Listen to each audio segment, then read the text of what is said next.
What do you look for besides stats? Now, you've mentioned a little bit. Maybe you can just give a little more Yep. on that. Yeah, so typically we will assess everyone. So we'll start by looking at their CV. So that's one of the criteria. We'll look at the GMAT GRE test.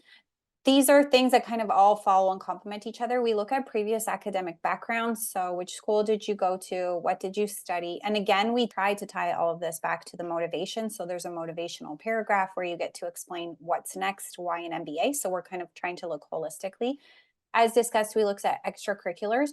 We also look at languages. So we think it can be interesting, even if you've just started to learn a language. If your goal is to work in France, it can be helpful if you've already started learning. It's not necessarily, but we do look at that in terms of, again, motivation, career desires, and outcomes. We look at the essays. So we read all of the essays and then discuss them. So sometimes things can jump out. Some of them are kind of creative.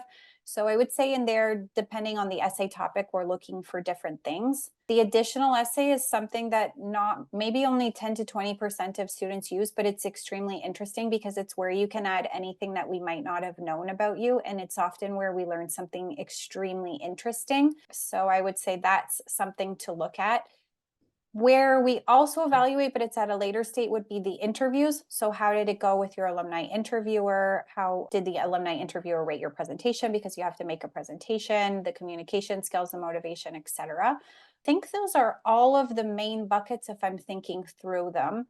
There's none that's weighted super heavily. They're all kind of pairing together and matching together. And even if someone didn't have the perfect application, because we discuss each and every profile in a jury of several members, there are other things that can come into play. So for example, our marketing or recruitment managers try to have a call or meet everyone that comes in the program.